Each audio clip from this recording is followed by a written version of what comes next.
Hello from Australia. I flew straight from Licensing Expo in Las Vegas and I'm here for a few weeks. I can't reveal why I'm here just yet, but I promise you that I'll have some pretty big news to share with you soon. Last week, I gave you the live from Vegas version of Licensing Expo 2026, the AI panel, the team check-ins from the booth, and a few chats with some of the new exhibitors on the floor. If you haven't listened to that one yet, go back and start there. It's one of the most listened to podcast episodes we've ever had.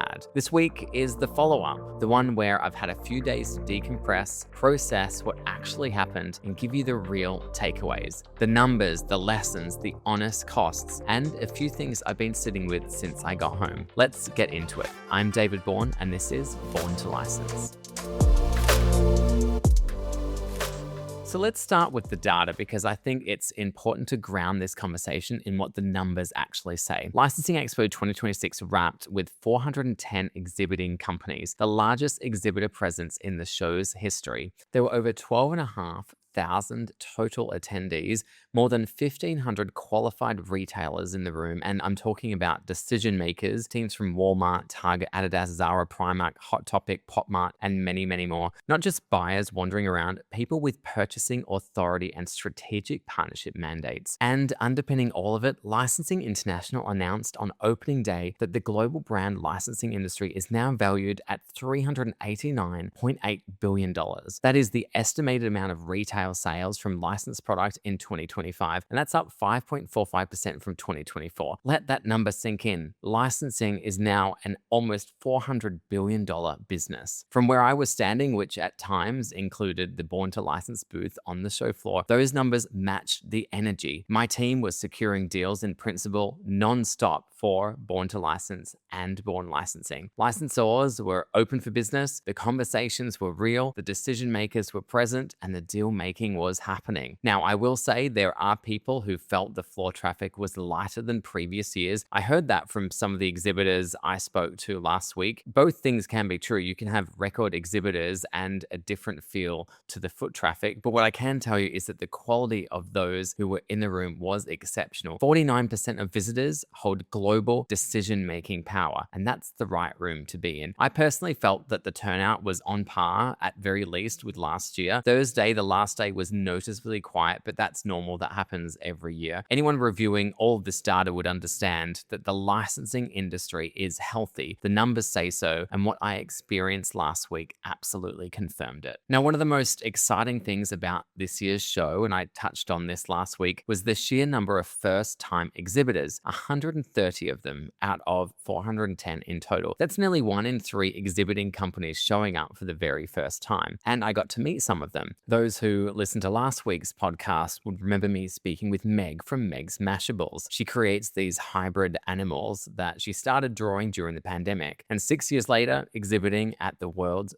biggest licensing event. She had a booth right behind Warner Brothers Discovery. And then there's Jet the Adventure Pup, a brand that was 2 months old. 2 months old. They created the brand in March and were on the show floor in May. These are just a few of the 130 first-time exhibitors. So what does all that signal? Well, a few things. First, the barriers to entry are coming down. The tools available to independent IP creators now, digital publishing, social media, AI-assisted design, mean that compelling characters and brands are being built faster than ever before. These aren't scrappy little booths with no businesses behind them. These are people who have built real audiences and real product, and they've made the decision to come to Licensing Expo and put themselves in front of the industry. Second, it tells me the global appetite for new IP is growing, and this is something that Netflix's CMO Marion Lee made very clear on the main stage. She talked about the lack of product at market after K-pop Demon Hunters became a global phenomenon. I've talked a lot about this. The movie broke, it was a huge hit, and there was product lacking on shelves because retailers and manufacturers were too hesitant to back a new IP before it proved itself. The industry needs new to thrive, and new can come from major licensors who have been exhibiting at Licensing Expo for years, as well as first-time exhibitors. If you're sitting sitting on an IP or you're working with a brand that's been hesitating about getting into licensing, pay attention to what's happening on the floor of Licensing Expo. New is welcome and new is absolutely needed. Now, here's something I wasn't prepared for even after 13 years of attending the show: the number of people who came to the Born to License booth with very little understanding of how licensing actually works. And I want to be careful here because I'm not saying this as criticism, not at all. If anything, it tells me how much the industry is growing and how many new people are entering it. But the knowledge gap is real and it's significant. My team were constantly directing people to learn to license, my course that covers the fundamentals of how licensing works. And since the expo wrapped, we've had an upswing of signups. People who came to the booth, had a conversation, realized that they didn't have the foundation that they needed when it came to licensing, and went and enrolled. Think about what that means. The world's biggest licensing event, 12,500 attendees, the biggest brands on the planet, 3 days of deal making, and a meaningful portion of the people walking that floor still are working out the basics of licensing. And that's not necessarily a failure of the industry. It's a sign of how much new blood is coming in and how important it is that there are resources available to help them get up to speed quickly. The most interesting version of this was with some of the first-time exhibitors. Alicia from Jet the Adventure Pup, for example, remember that 2-month-old brand I mentioned before? She said they changed their business direction around 10 times during the week, just from conversations on the floor. That's the value of being in the room, but it's also a reminder that knowledge is what lets you move faster and makes better decisions when you're there. If you're new to licensing or you're building a brand and you're trying to figure out how this industry actually works, Learn to License exists for exactly that reason. Anyone interested in signing up can take a look at learntolicense.com. All right, now this is the one that nobody really talks about, honestly, so let me try and change that. Exhibiting at Licensing Expo is a significant investment, and I think people who haven't done it before often underestimate what that actually means in practice. This was Born to License's first ever booth at Licensing Expo. I've attended this show 13 times as a visitor. Yes, that is 13 times. And this was the first year we had our own space on the floor. So I went in with open eyes and I still found myself surprised by some of the costs. Let me walk through what you're actually paying for. The obvious ones: booth space,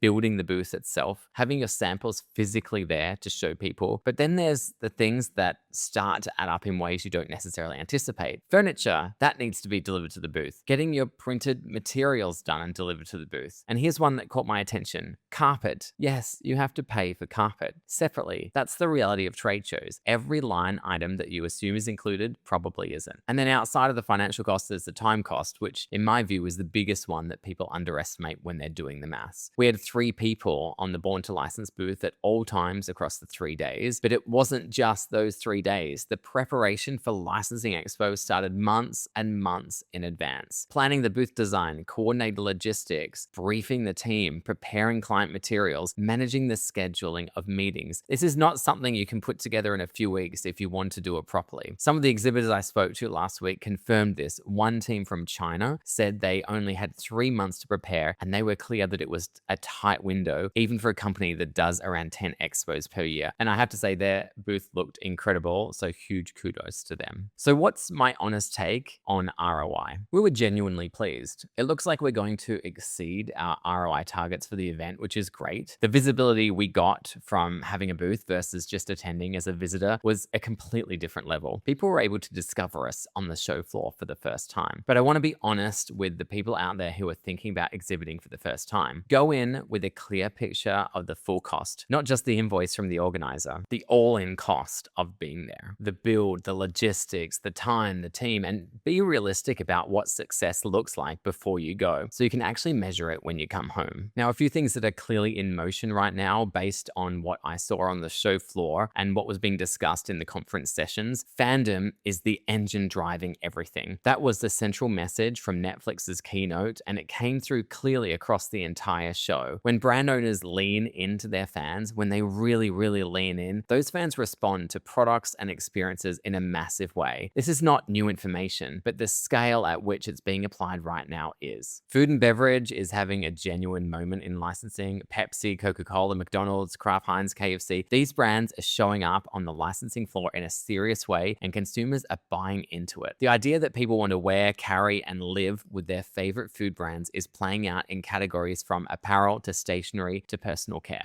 Sports licensing is surging. F1 continues to be one of the most searched brands in the industry, and with the World Cup year in play, sports IP is on every retailer's radar. The international dimension here matters too. 28% of attendees at this year's expo came from 78 different countries. Significant growth from Japan, China, Argentina, and Spain specifically. Licensing is not a US industry, it is a global one, and this year's show made that clearer than ever before. And one trend I found really interesting, the return of analog, physical play. Hasbro's president said on stage that the element of play is timeless, and the evidence was all around the show floor. Action figures, trading card games, coloring books, guided journals. There is an appetite for things you can hold, things that you don't require a screen, and smart licensors are paying attention to that shift. And finally, I touched on this in last week's episode. I was on the AI panel at the Networking Hub. Shout out to Stephen Haller, who did a brilliant job as moderator for the chat. It was a full house, standing room only, a great achievement considering Sharon Osbourne was speaking around the same time on another stage. I want to come back to two things I said that I think are worth sitting with. The first is trust and relationships. When I was asked what AI cannot replace in licensing, that was my answer: trust and relationships. This is an industry built on decades of personal connections. The people in that room at Licensing Expo, many of them have been working together for 20, 30 years. That history, that trust, that human context, it cannot be replicated by any tool, no matter how sophisticated. And I genuinely believe that the deal making that happens in licensing will remain a human-to-human process for the foreseeable future,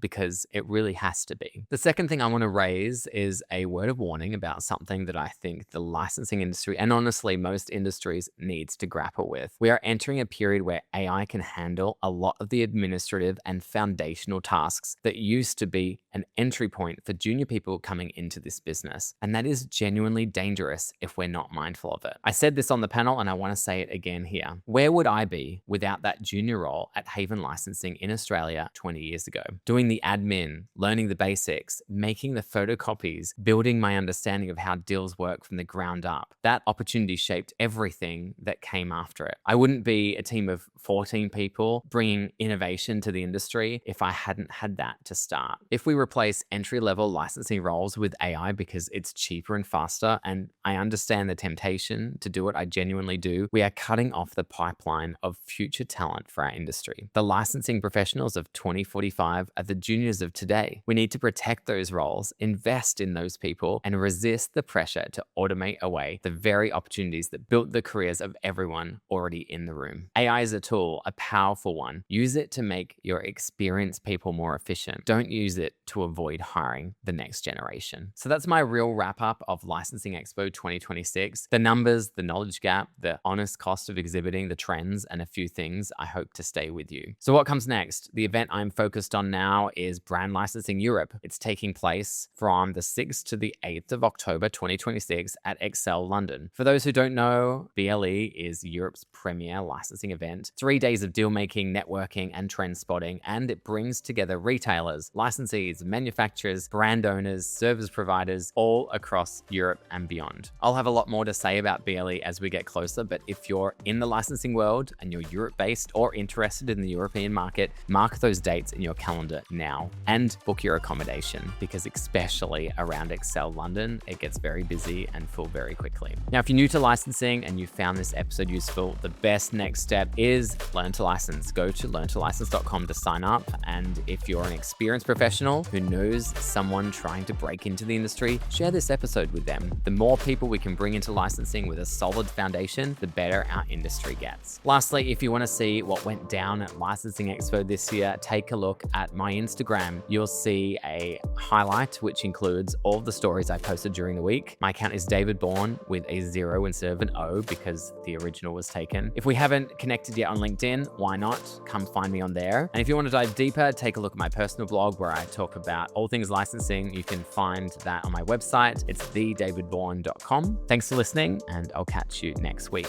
I'm David Bourne, and this is Born to License.